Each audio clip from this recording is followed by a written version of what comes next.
Hi, this is Congressman Thomas Massie from Kentucky. We're going to try a little schoolhouse rock today. I'm in the middle of a government shutdown here, and I want to talk about why that happened, why it didn't used to happen, how we keep it from happening. Because I think this is legislative malpractice, what you're witnessing in the Senate and the House. And let me talk about that. In 1974, Congress passed something called the Congressional Budget Act. It says that we should pass 12 separate appropriations bills. That's important. And I'm going to talk about why it's important to do 12 separate bills instead of one giant bill.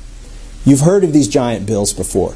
Sometimes they call it an omnibus, sometimes they call it continuing resolution, CR for short. Folks, that ain't normal. What we're supposed to do is pass 12 separate bills. When you put all of the government funding in one bill, when you put all your eggs in one basket, somebody can take that hostage, any faction of government. It could be the Freedom Caucus, for instance, who are good friends of mine.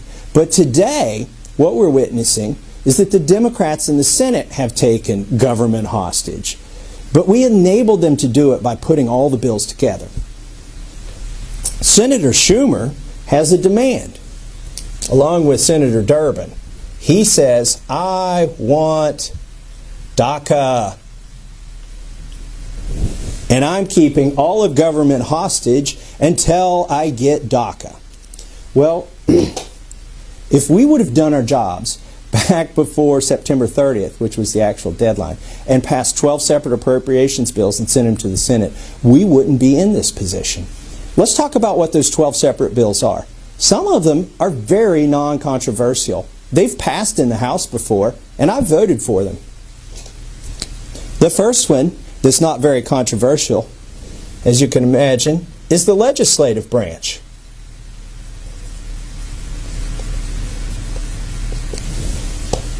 This is the bill that funds Congress and the Library of Congress. And within that are all the senators and representatives' salaries and their staff's salaries. How many senators and representatives do you really think aren't going to vote to pay themselves? Not very many.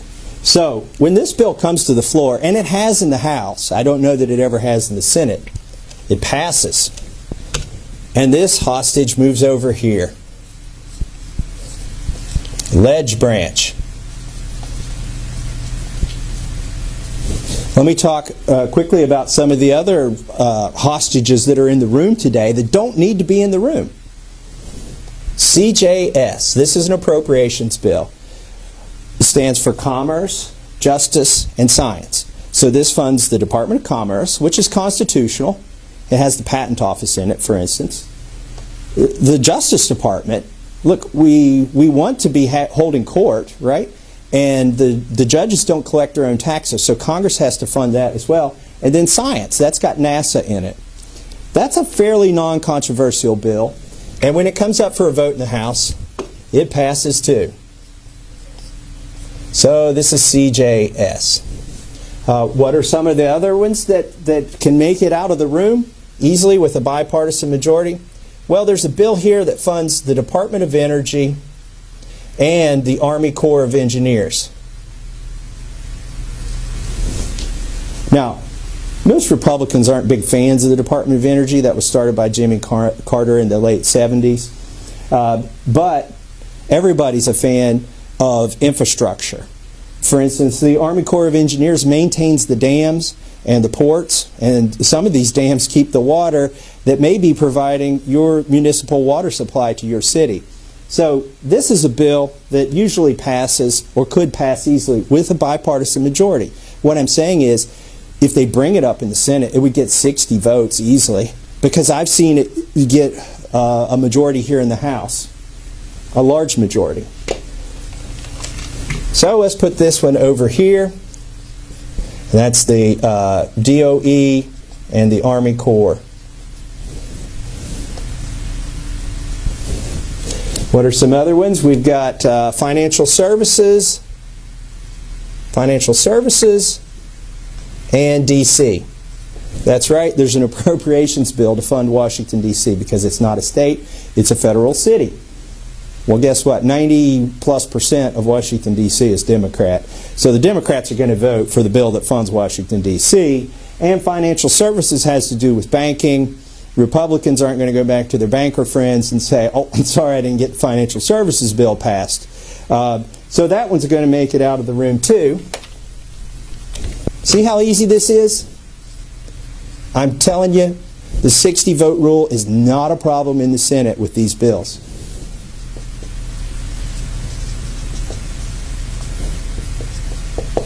All right, who else do we have over here that can make it out? The VA. There is a bill dedicated to funding the VA. Which Republican or Democrat is going to go back home and say, you know what, I didn't think we should fund the VA, so I voted against the bill to fund the VA? The answer is none. I have seen this bill pass the House of Representatives on its own with every member. We're not talking about getting to 218. We get to 435. And this isn't a day that you don't want to be here, because you want to have your name on that VA bill. So the VA bill passes. And we've got the defense bill here. Now, Republicans and Democrats do argue, and independents, about how much we should be spending at the Department of Defense. But nobody is going to go to the floor and say we shouldn't pay our soldiers today. In fact, there have been proposals during the shutdown to pass this bill so that soldiers will get paid. I think we should pass this bill. I think we should bring it up on its own. And when we do, after all the wrangling is done about how much we're going to spend on bombers and how much on aircraft carriers and paying for the soldiers' salaries, the defense bill makes it over here, if it's voted on by itself.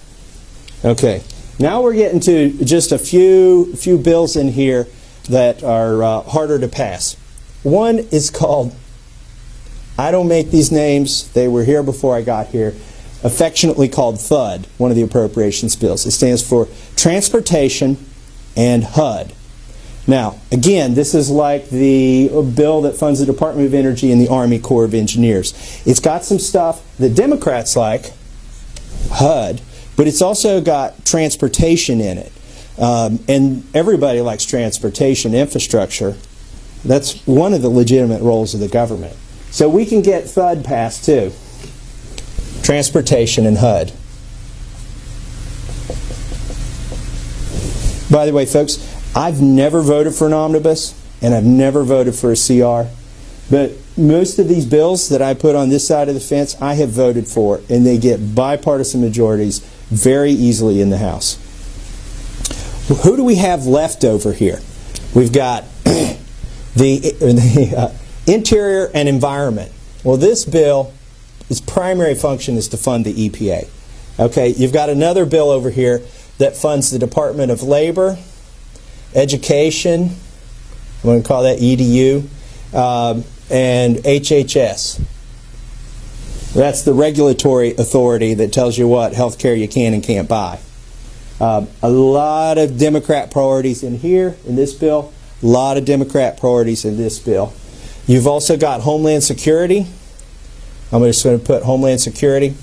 That could pass, but there's a lot of discussion about immigration and funding our protection of our borders. If you're going to build a wall, it's going to be in this bill. So that is a contentious bill. I'm not going to say it makes it out of the room easily. You've also got USDA and the FDA over here. These are the folks who tell you how to farm, what you can eat, what medical devices you're allowed to use. This is regulatory authority here. There are also some farm subsidies in this bill as well. So these are the types of bills you got. You've also got a bill here that funds the State Department and foreign aid. I'm just going to call it foreign aid for now. Foreign aid. Okay, can you imagine if we had done at least part of our job, if we had done 7/12 of our job, if we had passed all the bills that Republicans and Democrats agree to, passed all the bills that can get 60 votes in the Senate, today, Chuck Schumer and Dick Durbin and the other folks over there in the Senate would be demanding that we pass DACA, or else they're going to shut down the EPA, or shut down the FDA, or shut down foreign aid, or shut down the Department of Education. How ridiculous is that? They couldn't get away with it. So by reducing the number of hostages in the room, you reduce the leverage of any faction of government here, whether, as in the case today, is Chuck Schumer, or whether that would be the Freedom Caucus at some point. And if the government did shut down, as it has today, what would, these things, soldiers would be getting paid, claims would be getting processed at the VA, transportation would keep going on, HUD applications would be processed, NASA would still be funded, the rocket scientists could still go to work, DC would be funded, the Army Corps projects wouldn't slow down. All that stuff would be funded, even if somebody's having a little temper tantrum over here, like it's been going on for 3 days. So, just to close this out, what do we need to do to keep this from happening again? Because, folks, the answer today, the big, brilliant solution they came up with, was to fund the government with an all-inclusive bill for 3 more weeks. We're going to be in the same position 3 weeks from now. So the answer is to pass these bills separately. The law tells us to, the 1974 law. Let me talk a little bit about the why. Why don't they do it this way? Because it makes so much sense. They don't like to do it this way because when you debate all of these bills, it gives the membership a lot more power and the leadership has less power. When you put everything in one giant bill, called an omnibus bill, that gives the leadership, and let's say that's 4 people in the Senate and 4 people in the House, the power to do what they want behind closed doors. Then they come out from behind the closed doors and tell the membership, that would include me, you've got to vote for this bill today. We're not going to give you time to read it. Yeah, we know it's 2,000 pages long, and we know you're tired, but we want to pass this tomorrow. And if you don't vote for it, you're going to have to go home and explain to your constituents, many of whom like these things over here, why you shut down the government. That's a very powerful message that the leadership gives to rank and file members here. And most rank and file members end up voting for the all-inclusive bill. By the way, sometimes they throw extra hostages in the room like they did today. The child health care program, CHIP, was in the room today, and so was the medical device tax, something that Republicans want to get rid of. But there's another reason why this happens up here, and this has been disappointing to me. Some of my colleagues would rather just take one vote because it's pretty messy when they go on the record and start voting for all of these bills and all of the amendments that have to do with crafting these bills. Now they could be held accountable for being for something or against something. Whereas if they're presented with a choice at the end of the year, or as in this case 3 or 4 times in the year as the crises come up, if they're presented with a choice that says vote for this and the government stays open, or vote against it and the government will shut down, they can go back home and say, you know what, I felt like even though I don't want to fund foreign aid, and I don't want to fund the war on drugs, and I don't want to fund another war in the Middle East, and I don't want to fund this welfare program or X, Y, and Z, you name it. They say, you know what, but I didn't have a choice. It was all in that one bill, so I had to vote for it. That absolves them of accountability, and it makes it easier for them to get reelected. What we need to do is we need to get back to 12 appropriations bills, because we're going to be in the same situation, if not in 3 weeks, then in 3 months, or at the end of this fiscal year.